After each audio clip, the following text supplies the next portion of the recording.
Engkau telah berkorban, Engkau telah memberikan segalanya demi pengampunan dosa, demi keselamatan kami. Dipermuliakanlah Engkau ya Tuhan kekal selama-lamanya. Dan hari ini berkatilah kebenaran firman Tuhan dan Roh Kudus-Mu bekerja atas setiap kami. Dan hari ini kemuliaan Allah dinyatakan di dalam setiap perkara dalam kehidupan kami. Segala kuasa yang bukan dari Tuhan yang ingin mencuri kebenaran firman Tuhan dan kami tolak, patahkan, hancurkan dalam nama Tuhan Yesus. Kasih karunia anugerah Tuhan Yesus melimpah atas kami dari pertengahan ibadah sampai pada akhirnya di dalam nama Yesus Kristus Tuhan kami. Yang diberkati Tuhan sama-sama berkata amin. Silakan duduk Bapak Ibu Saudara. Selamat pagi, Shalom. Hari ini kita akan belajar kebenaran firman Tuhan, yaitu miliki pikiran Kristus. Memiliki pikiran Kristus atau mindset Kristus mengusahakan untuk berpikir, merasa, dan bertindak seperti Kristus. Kita melihat di dalam Kolose pasal yang ketiga, ayat yang pertama sampai ayat yang keempat. Kolose pasal 3, ayat pertama sampai 4. Kolose pasal 3, ayat pertama sampai ayat yang keempat. Kita baca secara bersama. 2, 3. Karena itu, kalau kamu dibangkitkan bersama dengan Kristus, carilah perkara yang di atas, di mana Kristus ada, duduk di sebelah kanan Allah. Pikirkanlah perkara yang di atas, bukan yang di bumi. Sebab kamu telah mati dan hidupmu tersembunyi bersama dengan Kristus di dalam Allah. Apabila Kristus yang adalah hidup kita menyatakan diri kelak, kamu pun akan menyatakan diri bersama dengan Dia di dalam kemuliaannya. Nah, Bapak Ibu Saudara kasih Tuhan, orang yang percaya kepada Kristus, orang yang percaya kepada Yesus Kristus ditujukan dan dikatakan oleh firman Allah supaya kita senantiasa memiliki pikiran Kristus, memikirkan perkara-perkara yang di atas, memikirkan perkara-perkara yang mulia, memikirkan perkara-perkara yang berkenan kepada Tuhan.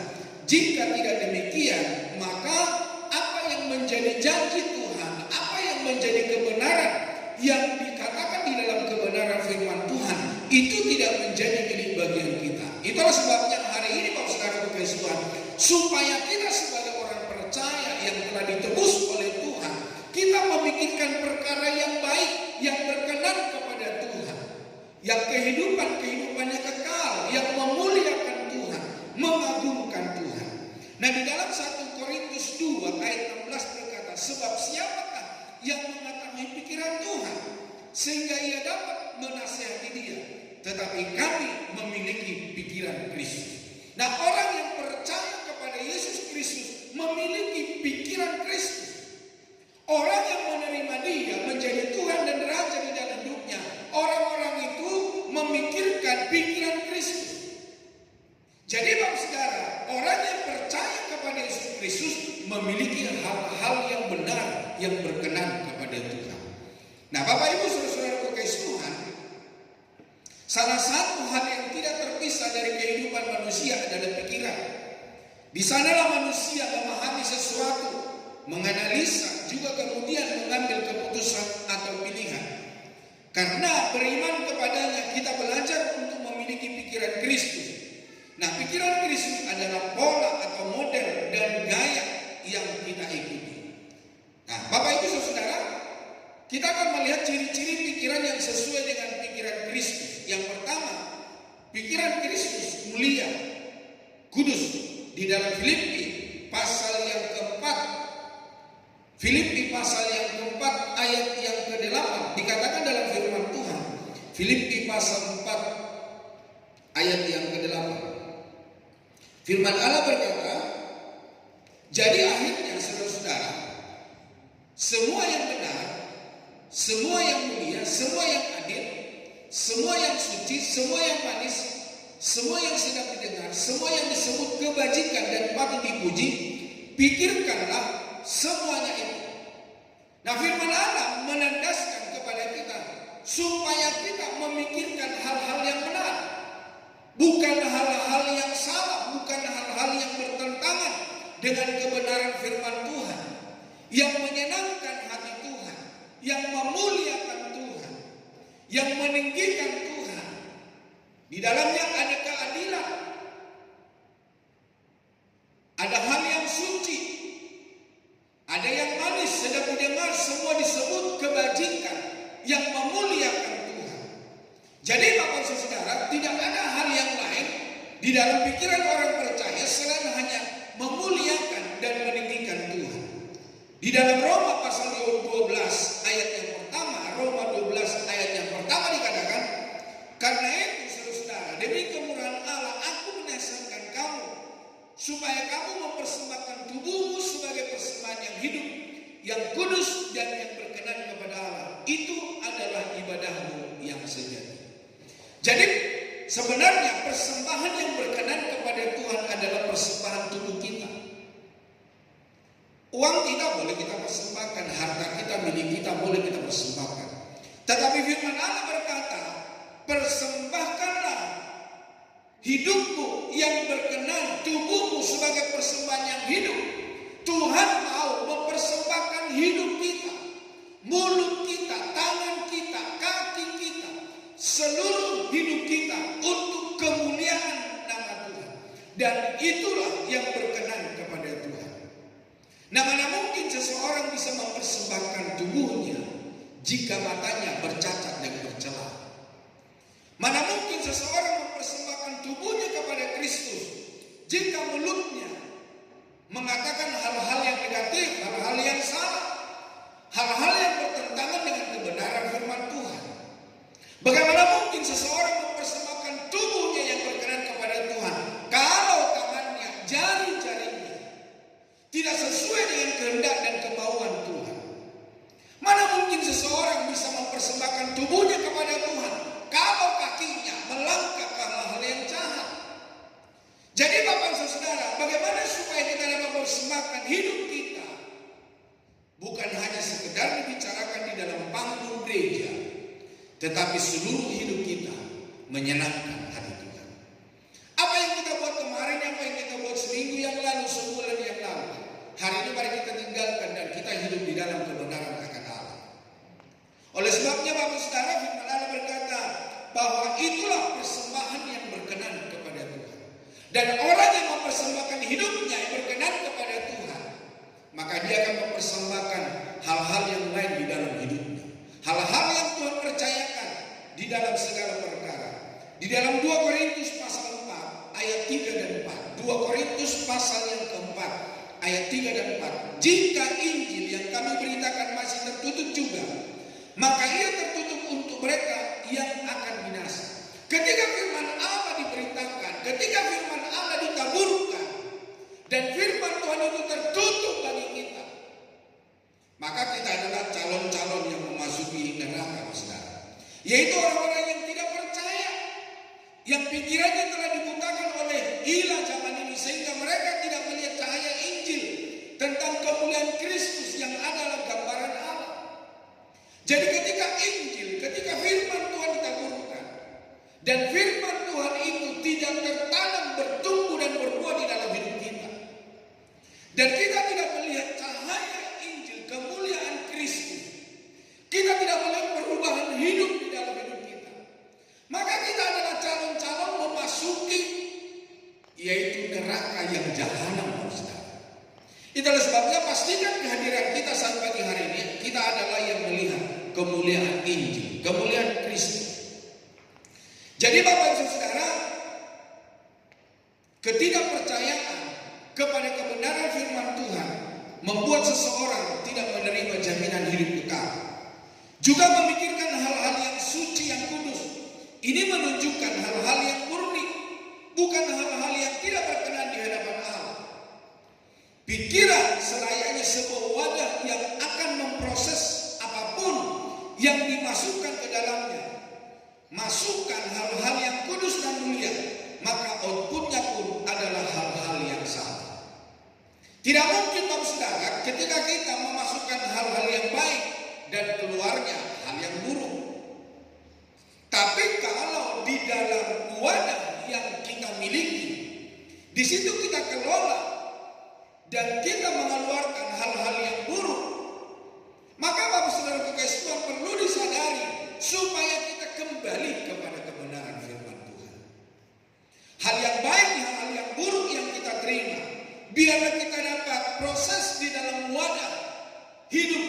hati kita. Untuk apa? Segala sesuatu yang keluar adalah hal yang memuliakan Tuhan. Dan benarlah firman Tuhan berkata bahwa orang yang percaya kepada Yesus, orang yang menerima Dia menjadi Tuhan dan Raja, maka orang-orang itulah yang memiliki hidup yang kekal. Nah, Bapak Ibu Saudara kekasih Tuhan, yang kedua, serba mungkin. Iman sebesar atau seperti biji sawi akan membawa seseorang kepada pemikiran bahwa tidak ada yang mustahil bagi orang percaya. Ketika kita percaya kepada Injil, ketika kita percaya kepada pemberitaan kebenaran firman Tuhan, bagi kita yang percaya kepada Yesus Kristus, tidak ada yang mustahil. Kita dapat melakukan perkara-perkara yang besar, perkara-perkara yang mulia. Di dalam Markus 9 ayat 23 berkata, jawab Yesus, kamu jika engkau dapat, tidak ada yang mustahil bagi orang percaya. Bagi kita segala perkara dapat dilakukan. Ya, tentunya hal-hal yang mulia, hal-hal yang berkenan kepada Tuhan, Saudara, bukan hal-hal yang buruk. Di dalam Yohanes 14 ayat 12 berkata, aku berkata kepadamu, sesungguhnya barang siapa percaya kepadaku, ia akan melakukan juga pekerjaan-pekerjaan yang aku lakukan. Bahkan pekerjaan-pekerjaan yang lebih besar daripada itu, sebab aku pergi kepada Bapa.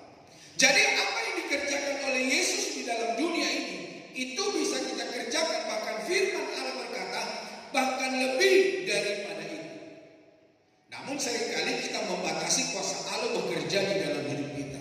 Kita berkata, itu buat orang lain, itu buat pendeta, itu buat penginjil. Tapi firman Tuhan berkata, untuk orang yang percaya, dia dapat melakukan pekerjaan yang Yesus lakukan, bahkan pekerjaan yang lebih besar daripada itu. Jadi Bapak Ibu Saudara, percayalah bahwa kita yang percaya kepada Yesus Kristus, kita pun dapat melakukan perkara yang besar. Jadi Bapak Saudara kekasih Tuhan, jangan sampai kita membatasi kasih dan karunia Tuhan. Jangan kita membatasi mujizat yang Tuhan berikan atas hidup kita sebagai orang yang percaya. Di dalam Kejadian pasal 18 ayat 14 berkata, adakah sesuatu apapun yang mustahil untuk Tuhan? Adakah bagi Tuhan perkara-perkara yang besar tidak bisa dilakukan oleh Tuhan? Apakah mujizat Tuhan tidak bisa kerjakan di dalam hidup kita? Pada waktu yang telah ditetapkan itu, tahun depan aku akan kembali mendapatkan engkau. Pada waktu itulah Sarah mempunyai seorang anak laki-laki.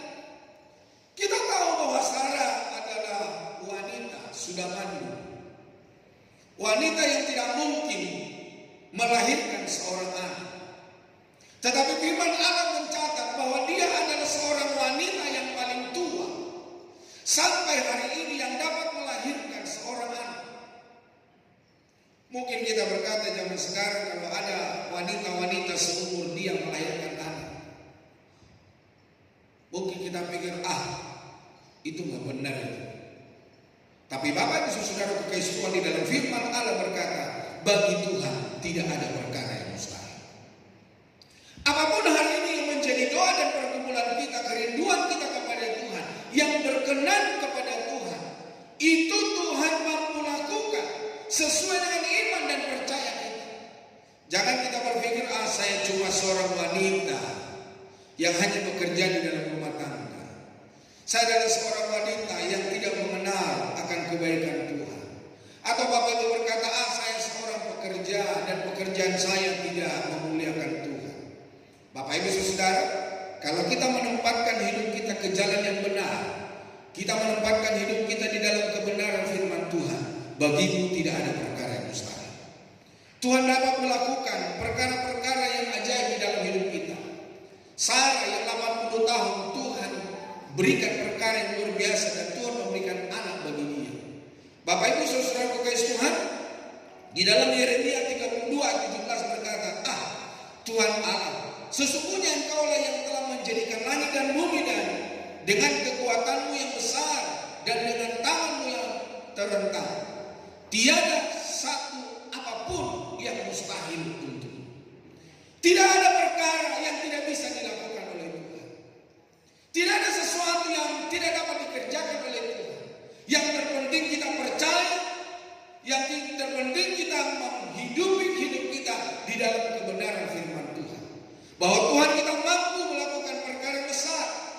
Yeremia 32:12 berkata, sesungguhnya akulah Tuhan, Allah segala makhluk. Adakah sesuatu apapun yang mustahil untukku? Adakah sesuatu yang tidak bisa dikerjakan oleh Tuhan? Apapun masalah di dalam hidupmu, apapun persoalan di dalam hidupmu, apapun tantangan di dalam hidupmu, Tuhan mampu melakukan untuk kebaikan dan hormat kemuliaan nama Tuhan. Tuhan tidak melihat pendidikan kita, Tuhan tidak melihat pekerjaan kita, Tuhan tidak melihat latar belakang kita. Yang terpenting hari ini mari kita percaya, mari kita mengenali akan kebenaran firman Tuhan, bahwa Tuhan dapat melakukan perkara yang besar bagi setiap orang yang mengasihinya.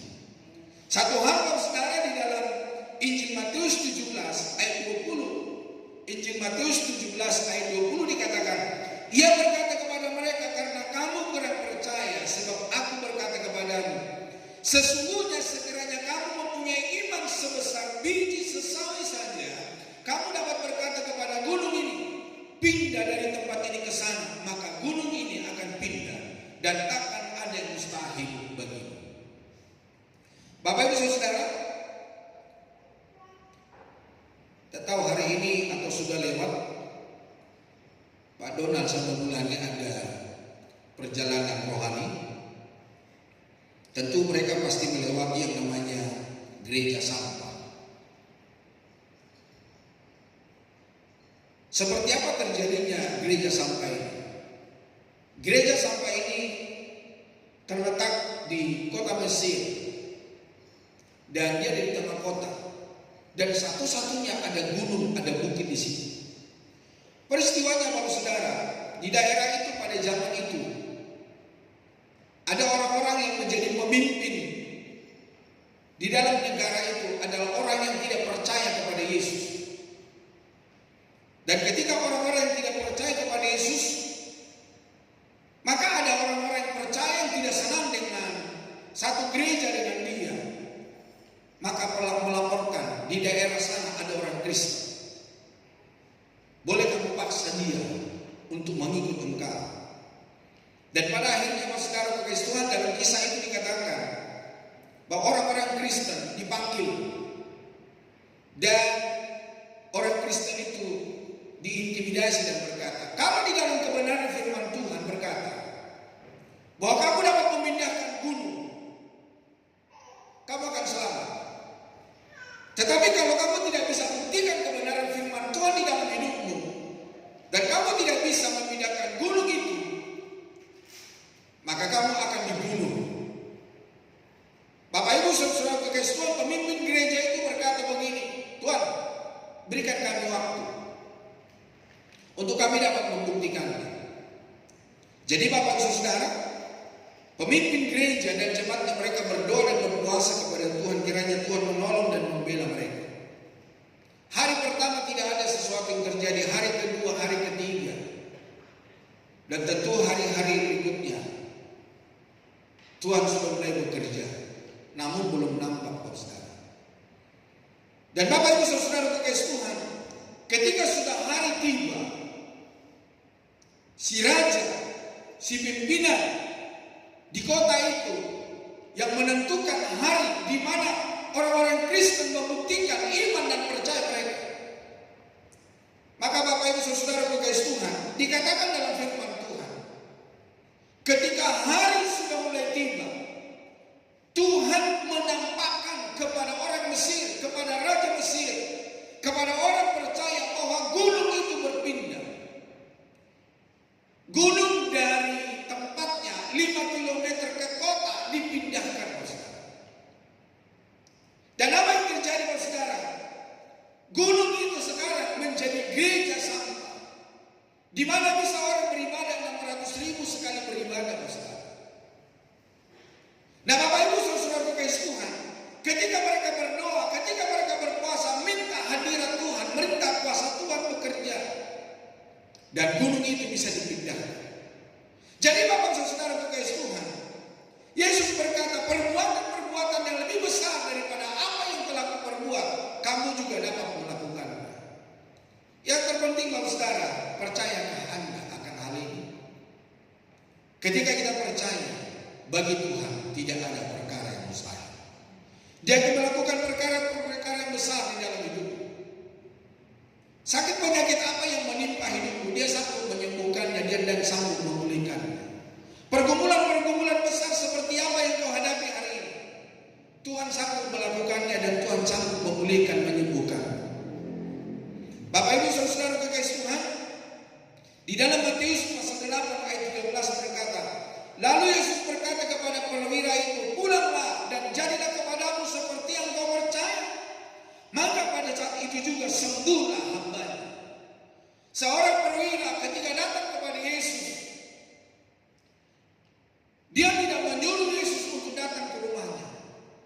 Perwira itu berkata, katakanlah sepatah kata, maka anak buahku itu akan sembuh. Aku memiliki kuasa, dan ketika aku menyuruh orang-orang untuk melakukan ini dan itu, mereka akan melakukannya. Pindahkan ini dari ke sana, maka mereka akan pindahkan. Lakukan ini, maka mereka akan melakukannya. Tapi guru tidak perlu datang ke rumah saya. Yesus berkata, tidak ada seorang pun yang memiliki iman sebesar iman orang ini. Dan Yesus berkata, pulanglah dan imanmu menyelamatkan. Ketika perwira itu pulang, saudara, apa kata firman Tuhan? Maka sembuhlah orang yang didoakan, sembuhlah orang yang perwira itu pengen sembuhkan. Jadi Bapak Saudara kekasih Tuhan, bagi orang yang percaya kepada Yesus Kristus, Tuhan dapat melakukan perkara yang besar. Yang terpenting kita percaya atau tidak, kita mengenal Allah kita atau tidak, kita mengenal Tuhan kita atau tidak. Tuhan berkata, kamu dapat melakukan perkara yang besar, kamu dapat melakukan perbuatan-perbuatan yang gagah perkasa. Ketika perjalanan dari Indonesia ke Mesir, ke Yordania, ke Yerusalem, dan pulang kembali ke Indonesia, di mana Bapak Saudara di dalam firman Tuhan dikatakan bahwa orang Israel akan berperang dengan orang Amalek. Keluaran pasal 17. Di situ dikatakan bahwa Tuhan mengizinkan bangsa Israel berperang dengan bangsa Amalek. Dan Musa berkata kepada Yosua, pilihlah orang-orang, pilihlah para laki-laki untuk berperang dengan. Bapak Ibu Saudara, apa dikatakan dalam firman Tuhan? Ketika Musa mengangkat tangannya kepada Tuhan, firman Allah berkata, maka kemenangan terjadi atas bangsa Israel. Ketika tangan Musa mulai penat, maka kekalahan terjadi atas bangsa Israel, dan orang Amaleklah yang menang. Musa berpikir bagaimana caranya supaya mereka selalu menang. Peperangan bukan hanya 1 jam, bukan hanya 2 jam. Dari siang, dari pagi sampai sore, saudara. Yang pada akhirnya Harun dan Hur menopang kedua tangan Musa. Maka firman Allah berkata, selama Musa mengangkat tangan kepada Tuhan, maka itulah yang terjadi atas bangsa Israel. Mereka merebut kemenangan atas bangsa Amalek. Bapak Ibu Saudara, ketika firman Tuhan ini dibacakan, maka saya berkata kepada Tuhan, Tuhan, saya ingin melihat sesuatu yang terjadi dalam hidup saya. Saya ingat orang-orang yang sudah pernah ke sana berkata bahwa tuliskanlah sesuatu apa yang ingin kamu raih, untuk kamu dapatkan, dan itu akan terjadi dalam hidupmu. Saat itu berdoa, saudara, untuk rumah. Bagaimana Tuhan memberikan sebuah rumah. Tetapi ternyata itu bukan sesuatu perkara yang saya butuhkan di dalam hidup saya. Apa yang terjadi, saudara? Ternyata Tuhan mau memberikan kesembuhan di dalam hidup saya. Hidupku sebelah kanan ini, itu ketika saya bawa ke dokter berkata, kamu kena polip. Jadi ini ingusan terus setiap hari, gak sembuh-sembuh. Ketika dokter berkata kamu kena polip, ini perkara kecil. Saya bertahan, Ustaz. Saya tidak bawa ke dokter mana-mana. Tapi saya tunggu. Kok nggak sembuh juga? Saya tanya dokter yang lain. Dokter yang lain malah memberikan ketakutan yang sangat luar biasa buat saya. Dan dokter yang kedua berkata, kamu kena sinus. Kamu tidak bisa sembuh kalau kamu tidak bisa dioperasi. Jadi Bapak Saudara, sinus itu ada daging yang bisa keluar sampai ke leher Bapak Saudara. Saya berdoa kepada Tuhan, kalau saya memberitakan kebenaran firman Tuhan, Engkau berkuasa, Engkau mampu melakukan perkara besar. Saya ingin kemuliaan Tuhan, saya ingin mujizat terjadi dalam hidup saya ingin punya pengalaman bersama dengan Tuhan. Dan ketika itu Bapak Saudara, saya masih ingat sampai sekarang masih jelas. Kalau itu bisa difilmkan, saya akan bisa bikin filmnya Bapak Saudara. Saya berkata kepada supir, Pak, tolong bukakan pintu. Dia berkata, Abuna mau kemana? Di sana dikatakan bahwa memanggil Abuna itu, mengambil pendeta itu adalah Abuna. Saya bilang saya mau keluar. Beliau berkata begini, jangan keluar. Di luar itu bahaya. Kalau nggak binatang buas atau orang yang buas yang akan mencelakai Bapak, udah di dalam aja. Dalam hati saya ingin keluarkan apa yang ada di dalam hidup saya. Tapi untunglah Bapak Saudara, si supir ini tidak mengizinkan saya untuk keluar dari mobil itu. Akhirnya Tuhan memberikan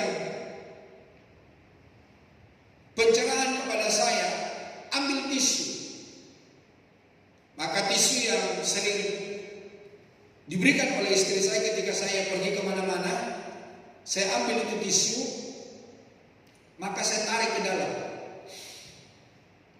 Yang akhirnya saya keluarin Bapak Saudara. Apa yang terjadi Bapak Saudara? Ada keluar daging seujung jari telunjuk ini. Dan saya berkata Bapak Saudara, mulai saat itu hidung sebelah kanan saya sehat pulih. Dan itu tidak pernah ditangani oleh dokter. Tapi saya hanya berdoa dan memohon kepada Tuhan belas kasihan dan anugerah Tuhan, dan saya berkata, saya sehat, saya sembuh, dan saya pulih. Bapak Ibu Saudara kekasih Tuhan, bagi orang yang mengenalkan Kristus Tuhannya, maka dia akan mengalami mujizat. Apapun persoalan dalam hidupmu, apapun masalah dalam hidupmu, apapun sakit penyakit dalam hidupmu, Tuhan akan memberikan kesembuhan, Tuhan akan memberikan pemulihan. Saya pun hari ini Saudara masih menghadapi ada penyakit Saudara. Tapi saya berdoa kepada Tuhan dan saya berkata, saya telah sehat, saya telah sembuh. Sekalipun hari ini saya belum melihat kesembuhan, sekalipun hari ini saya belum melihat kesehatan daripada Tuhan, dan saya berkata, aku sehat, aku sembuh dan aku pulih. Suatu saat nanti saya akan ceritakan kepada Bapak Saudara bagaimana Tuhan menyembuhkan saya. Tapi Tuhan berkata, tidak ada yang mustahil bagi orang yang percaya kepada Dia. Meski demikian, keadaan tidak ada yang mustahil, yang serba mungkin. Ini tentu saja yang tidak bertentangan dengan kehendak Tuhan. Carilah kehendak Tuhan, hiduplah di dalam kehendaknya itu, dan alami bahwa hal yang mustahil diubahnya menjadi mungkin di dalam kehidupan kita. Apa yang tidak kita bisa kerjakan, Tuhan akan memampukan kita untuk mengerjakannya. Apa yang tidak bisa terjadi di dalam hidup kita, Tuhan mampu melakukannya untuk kemuliaan nama Tuhan. Jadi Bapak dan Saudara kekasih Tuhan, percaya bahwa Injil, kebenaran firman Tuhan akan dinyatakan di dalam hidup. Yang ketiga, Bapak Saudara, mementingkan orang lain. Di dalam Filipi pasal yang kedua tadi, di dalam Filipi pasal yang kedua, ayat yang ke-3 dan 4 dikatakan, dengan tidak mencari kepentingan sendiri atau puji-pujian yang sia-sia. Sebaliknya, hendaklah dengan rendah hati, yang seorang menganggap yang lain lebih utama daripada dirinya sendiri. Dan janganlah tiap-tiap orang hanya memperhatikan kepentingannya sendiri, tetapi kepentingan orang lain juga. Jadi Bapak Saudara kekasih Tuhan, di sini Tuhan menandaskan kepada kita supaya kita tidak mementingkan kepentingan pribadi, tidak mementingkan kepentingan sendiri, tetapi kepentingan banyak orang. Namun Bapak Saudara, bagi orang yang tidak mengerti, bagi orang yang tidak mengenal akan Tuhan dengan baik dalam hidupnya, maka dia akan mementingkan kepentingan pribadi. Yang penting saya sehat, yang penting saya kuat, yang penting saya bisa maju, yang penting saya bisa sukses, saya bisa melakukan ini dan itu, Saudara. Tapi bagi orang yang mementingkan kepentingan orang lain, terkadang dia harus mengorbankan apa yang dia punya untuk kemuliaan nama Tuhan, untuk kepentingan orang lain, Saudara. Dalam kehidupan berkomunitas bersama-sama anggota tubuh Kristus yang lain, salah satu syaratnya adalah dengan menjaga kesatuan hati. Menjaga kesatuan hati ada perlu korban yang perlu kita korbankan dalam hidup ini. Tidak semua orang melakukan apa yang seturut kita. Tidak semua orang melakukan apa yang kita mau. Tetapi Bapak Saudara, perlu ada sebuah korban yang harus kita korbankan. Di dalam 1 Korintus 10 ayat 33 dikatakan, sama seperti aku juga berusaha menyenangkan hati semua orang dalam segala hal. Bukan untuk kepentingan diriku, tetapi untuk kepentingan orang banyak, supaya mereka beroleh selamat. Ada hal yang bisa kita korbankan di dalam hidup kita. Memang itu sakit. Memang itu akan menyayat-nyayat kehidupan kita, kebaikan kita. Mungkin membuat kita semakin hari semakin stres, Saudara. Tetapi ingat, Saudara, ketika kita melakukan untuk kebaikan banyak orang, maka hati kita akan damai. Di dalam Filipi 2 ayat 4 dan 5 dikatakan, dan janganlah tiap-tiap orang hanya memperhatikan kepentingannya sendiri, tetapi kepentingan orang lain juga. Hendaklah kamu dalam hidupmu bersama menaruh pikiran dan perasaan yang terdapat juga dalam Kristus Yesus. Bagaimana Yesus telah berkorban, memberikan segalanya untuk kita, memberikan darahnya, memberikan nyawanya, memberikan kemuliaan demi keselamatan kita sebagai orang yang percaya. Demikian halnya hidup kita dapat kita korbankan untuk kemuliaan kebesaran nama Tuhan. Bapak Ibu Saudara, hal ini bukan sebuah atau sesuatu yang gampang kita lakukan. Tapi percayalah Saudara, ketika kita melakukan kebenaran firman Tuhan, memang bisa masalah persoalan terjadi. Kita adalah orang yang kalah dan orang bilang kamu bodoh, kenapa gak kamu lawan? Tapi ketika kita mementingkan kepentingan orang lain juga, maka Tuhan yang akan membela dan menolong kita. Bapak Ibu Saudara kekasih Tuhan, kesehatan diawali dengan cara berpikir benar. Dalam hal ini tidak memikirkan kepentingan sendiri, melainkan kepentingan orang lain lebih dahulu. Memikirkan kepentingan orang lain dimulai dari sikap kerendahan hati, seperti apa yang Kristus teladankan bagi kita. Berbahagialah orang yang mengenal akan Tuhan, berbahagialah orang yang mengasihi Tuhan. Berbahagialah kita orang yang percaya kepada Yesus Kristus. Dia yang menuntun kita sesuai dengan rencana dan kehendaknya. Dan dia yang menuntun kita di dalam segala perkara di dalam hidup ini. Percayalah, engkau bukan orang yang kalah. Tapi di hari-hari kemudian Tuhan akan menampakkan sebuah kebenaran. Dan engkau adalah orang yang menang di dalam